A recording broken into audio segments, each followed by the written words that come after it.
अस्सलामुअलैकुम। उम्मीद है कि आज तमाम लोग खैर खैरियत से होंगे। आज हम कुछ सीरियस बात करेंगे। सबसे पहले तो माजरत कि मैं कोई 2 हफ्ते से बिल्कुल गायब हुआ पड़ा हूँ यार। एक तो आप लोगों को पता है कि रमज़ान आ गया, खैर ये तो 2 दिन पहले है। बाकी कुछ मेरे मिड टर्म्स चल रहे थे जिनकी मैंने तैयारी तो नहीं की, लेकिन फिर भी उसमें थोड़ा सा बिजी था जिसकी वजह से मैं कैमरा उठा ही नहीं सका।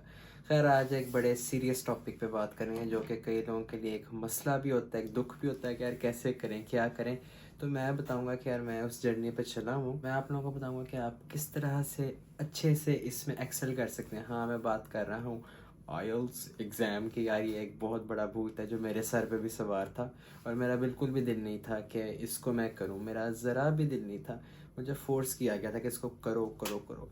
खैर मैं बताता हूँ कि मैंने जब किया तो कैसे किया। तो नॉट ओनली कनाडा, मतलब अगर आपने दुनिया में किसी भी मुल्क में जाना है इंग्लिश स्पीकिंग, जैसे कि यूएस, यूके, यूरोप में किसी भी मुल्क या कहीं भी और आपने जाना है, तो आईएलटीएस का आपको टेस्ट चाहिए होगा बेसिक आपकी इंग्लिश वगैरह देखने के लिए कि हाँ इधर आएगा, इंग्लिश इसको समझ आती है, बोल पाता है। तो हाँ मैं बताता हूँ कि यार मैंने ऐसा क्या किया था। मैंने तकरीबन 1 हफ्ते में बैठ के तैयारी की थी। उससे पहले मैंने क्लासेस नहीं थी, मुझे आइडिया था लेकिन मैंने सीरियस बिल्कुल भी नहीं लिया था। तो मैं तुम लोगों को बताता हूँ कि मैंने एक एक मॉड्यूल में क्या एफ़र्ट की, किस तरह से किया और मैंने किस तरह से जो है उसमें 7.5 बैंड लिया। हालांकि शक्ल मेरी नहीं है, शक्ल मेरी है 6.5 मैक्सिमम, फिर भी मैं खुद हैरान था कि यार 7.5 बैंड।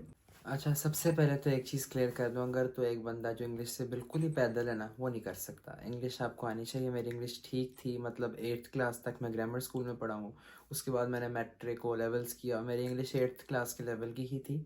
उसके बाद मैंने ख़ुद से इम्प्रूवमेंट की, मैंने कुछ बुक्स वगैरह पढ़ी और मैंने उसके अलावा मूवीज़ देखी। मुझे खुद जो है ना शौक़ था कि यार मैं अपनी इंग्लिश को इम्प्रूव करूँ, कम्युनिकेशन वगैरह, तो मैंने उसको इस तरह से जो है इम्प्रूव किया। अच्छा अगली चीज़ मैं अपना थोड़ा सा बताता हूँ कि मेरे पास ना, मतलब मैंने एग्ज़ाम की डेट ले ली हुई थी और मैंने तैयारी करनी सीरियसली शुरू नहीं की। मुझे राइटिंग ऊपर से भी नहीं गुजरी थी कि करना क्या है, क्या करना है।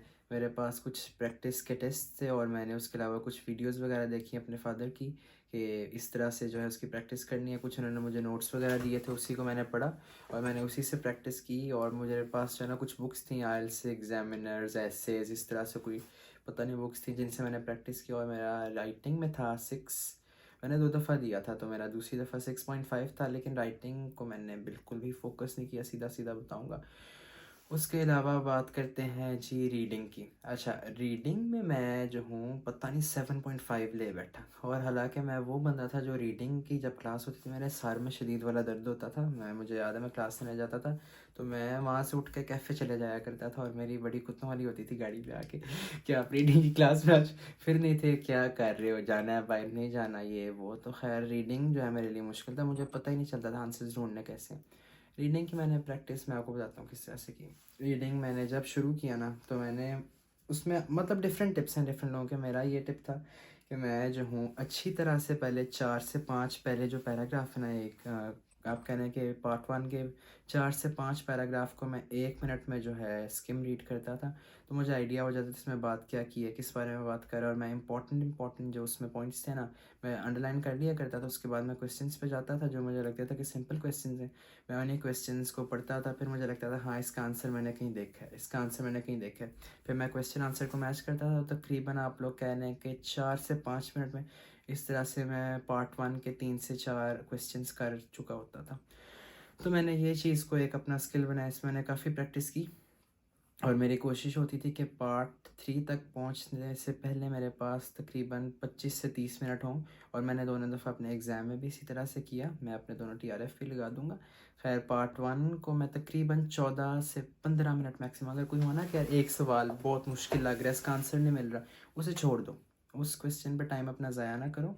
एंड पे जब आप अगर टाइम बचे एंड पे तो आप वापस आएँ और वो क्वेश्चन का लाजमी बात है आपको आंसर मिल जाएगा। मतलब होता है इंसान का दिमाग जो है ना बिल्कुल बंद हो जाता है, फिर आगे से जब आप वापस आएंगे तो आपको समझ आ जाएगी कि हाँ इसका आंसर यहाँ पे है।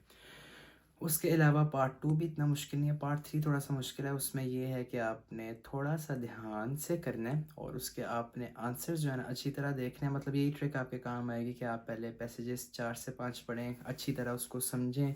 मतलब स्किम रीड करेंगे ना 1 से 2 मिनट में आपको आइडिया हो जाएगा कि इसमें बात क्या हो रही है। उसके बाद क्वेश्चन से मैच करें और उसके आप आंसर्स निकाल लें। अच्छा राइटिंग का मुझे बहुत ज़्यादा आइडिया तो नहीं है लेकिन मैं बात कर लेता हूँ राइटिंग पे भी। राइटिंग में मैंने इस तरह से किया था कि मैंने कुछ चीज़ें मेक श्योर की कि मैंने जो है ना मतलब आप कहना है टेम्पलेट्स नहीं होते कि इस तरह से आपने यूज़ करना और आपने जो है अपना ऐसे टाइप आइडेंटिफाई करना, उसकी मैंने अच्छी प्रैक्टिस की भी थी क्योंकि कुछ कन्फ्यूजन्स भी थी, तो उससे मैंने अच्छे से प्रैक्टिस किया। ऐसे टाइप्स को मैंने काफ़ी जो है एग्जामिनर्स के ऐसेस पढ़े थे और मैंने एक चीज़ मेक श्योर की ग्रामेटिकल किसी किस्म की कोई मिस्टेक ना हो, रेपिटेशन ज़्यादा ना हो और वर्ड काउंट का मैं ध्यान अच्छे से रखूँ। मेरा कंप्यूटर बेस्ड था तो मेरा ऊपर लिखा आ रहा था। मैंने तकरीबन 40 मिनट में दोनों ऐसे टाइप्स को कर लिया। मेरे पास टोटल टाइम था 1 आवर, लेकिन मैं 40 मिनट्स में करके बाहर आ गया था। और राइटिंग मतलब इतना मुश्किल नहीं है, बस ये कि टू द पॉइंट आपने लिखना है और एग्जामिनर को किस तरह से आप सेटिस्फाई कर सकते हैं। एक आंसर का प्रॉपर जो एक मेथड है उसकी आपने प्रैक्टिस करनी है और ये कि आपके पास आइडियाज़ अपने हों कि आपने क्या लिखना है, तो राइटिंग का इतना इशू नहीं, राइटिंग भी हो जाता है। अब बात करते हैं लिसनिंग की। लिसनिंग वाकई ही मेरा अच्छा था, मतलब मैंने प्रैक्टिस की थी पेपर पे और मेरे टेस्ट से पहले आखिरी जो मैंने 2 मॉक टेस्ट दिए थे उसमें मेरे आ रहे थे 8.5 से 9 बैंड। तो लिसनिंग की प्रैक्टिस मैं इस तरह से करता था कि मैं अपना सारा फोकस जो है ना टोटली, मतलब जब मैं लिसनिंग करता था ना दुनिया से बिल्कुल बेखबर हो कि अपना सारा फोकस मैंने लिसनिंग पे करना है, क्या हाँ ये बोल रहा है वो। और क्वेश्चंस को मैं साथ साथ अंडरलाइन करता था। कंप्यूटर बेस पे भी ये है कि आप कर सकते हैं, मतलब कंप्यूटर पे आप कह रहे हैं ना तो आप अंडरलाइन कर सकते हो। इतना कन्वीनियंट नहीं है जिस तरह से आपके लिए पेपर है, लेकिन फिर भी कंप्यूटर पे कन्वीनियंट है और आप जो है ना मतलब उसकी प्रैक्टिस कर सकते हैं तो इतना इशू नहीं होगा। और लिसनिंग में ये है कि अगर आपने एक भी ऑडियो, अगर आपने एक आंसर की मिस कर भी दिए तो आप अगले पे फ़ौरन जंप कर जाएं वरना आपको नुकसान होगा। मेरे साथ पहली दफ़ा यही हुआ था। मेरा पहली दफ़ा आया था 8 बैंड, लेकिन ये था कि मेरे 1 से 2 आंसर्स मिस हो गए। उस वक्त मैं थोड़ा सा कंफ्यूज हो गया कि यार क्या करूँ क्या करूँ। मैंने कहा दफ़ा करो अगले पे आ जाओ और साथ ही मैं अगले पे आ गया और इस तरह से मेरे बाकी जो हैं बच गए, क्योंकि अब जो चला गया वो तो चला गया, उसको वापस नहीं ला सकते। खैर ये बात लिसनिंग की नहीं थी। अच्छा, इसके बाद बात करते हैं स्पीकिंग की। तो यार स्पीकिंग में मैं इसी तरह बोलूँगा कि स्पीकिंग में आपको कोई टिप काम नहीं करेगा। स्पीकिंग में सिर्फ प्रैक्टिस है। कुछ चीज़ों का आपने ख़ास ख्याल रखना है कि आपका ग्रामर का प्रॉब्लम नहीं होना चाहिए।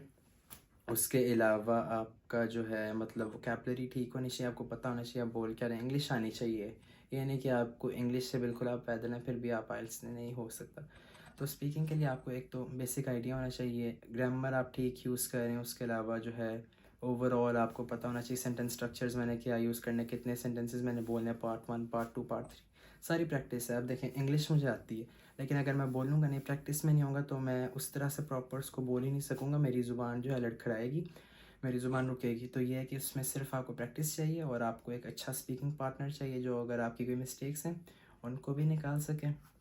तो इस तरह से मैंने स्पीकिंग का किया और मेरा स्पीकिंग में दोनों दफ़ा 7.5 था, लेकिन मुझे इतना पता है कि अब अगर मैं दूंगा ना तो मेरा 8.5 आ जाएगा, क्योंकि इधर कनाडा आके ये है कि इंग्लिश की काफ़ी इंप्रूवमेंट हुई है। प्रैक्टिस वगैरह तो नहीं उस तरह से, लेकिन यह है कि यहाँ पे 80% बाहर जब बातचीत करनी है तो इंग्लिश में ही करनी है। तो यह है कि ज़ुबान पे इंग्लिश काफ़ी, जिस तरह भी मैं उर्दू बोल रहा हूँ ना धड़ाधड़, उसी तरह से अब इंग्लिश भी बोल रहा हूँ।